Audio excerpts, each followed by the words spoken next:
Hey good morning and welcome back to Shilpa's good life. আজকে Sunday.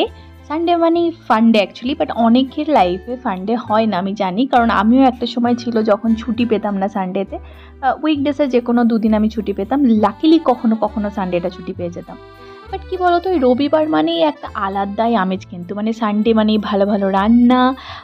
আগে যখন ছোট ছিলাম না, সকালবেলা ঘুম থেকে উঠে ঠাকুমার ঝুলি দেখতাম বা টেনিদা দেখতাম। ওই যে সানডেতে সকালবেলা হতো না শোগুলো, দারুণ মজা লাগতো। আর তার সাথে আসতো গরম গরম বেগুনি মুড়ি, দুপুরবেলা মাটন, গরম ভাত, এরকম একটা ব্যাপার ছিল।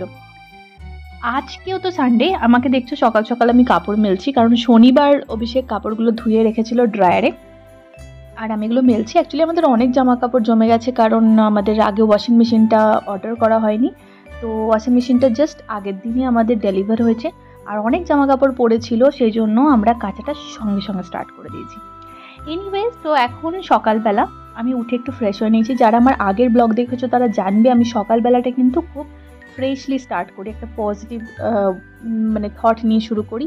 সকালবেলা উঠে একটু যোগা করি, একটু ড্রেস চেঞ্জ করে নিই।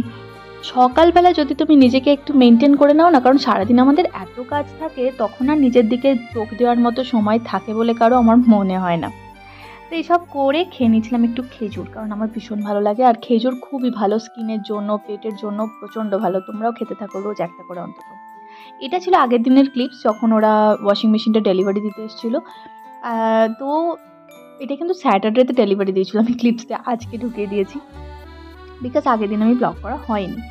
তো এইবার ভাবছিলাম কি রান্না করব, কারণ আমরা তো চিকেন খাই না ঘরে। সো অভিষেক নিয়ে এসেছিলো মাটন রান্না করে ফেলেছিলাম, এদিকে বসিয়ে দিয়েছিলাম ভাত।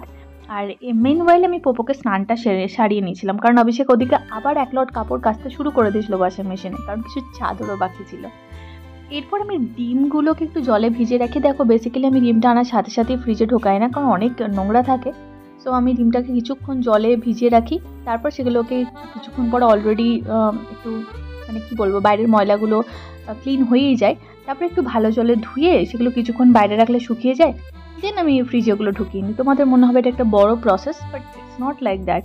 তুমি যদি কিছুক্ষণ জলে ভিজিয়ে রাখো, তারপর জলটাকে ছেঁকে নিয়ে এমনি রেখে দাও, ডিম এমনি শুকিয়ে যাবে, দেন ফ্রিজে ঢুকিয়ে দাও, ফ্রেশ থাকে। কারণ অনেক সময় আমরা ধরো ভাত ফুটছে, সেখানে ডিম একটা সিদ্ধ দিয়ে দিলাম, সেই জন্য ডিমটাকে ক্লিন করে রাখাটা আমার মনে হয় করে রাখাটাই উচিত।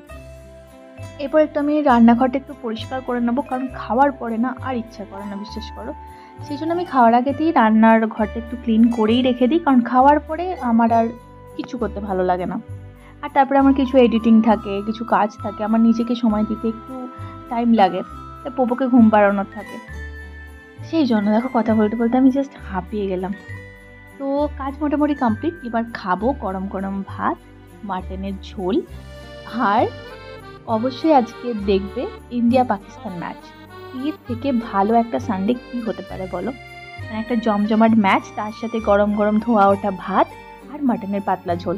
আমরা কিন্তু খুব একটা মাটন কষা ভালোবাসি না, সেই জন্য অভিষেক আর আমি দুজনে খুব লাইট মাটনের ঝোল, যেটা পাতি হয়, আমার ভীষণ ভালো লাগে। কারণ ছোটোবেলায় মাও রান্না করতো, অনেকটা ঝোল রান্না করতো, আর ওটাতে মাটনের একটা স্মেল থাকে, যেটা আমার ভীষণ ভালো লাগে।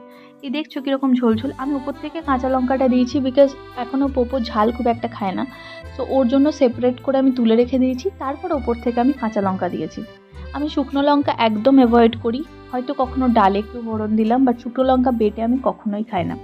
আজকে কিন্তু মাংসটাতেও কোনো রকম শুকনো লঙ্কার গুঁড়ো, শুকনো লঙ্কা কিচ্ছু দেওয়া নেই, পুরোটা কাঁচা লঙ্কার ওপর।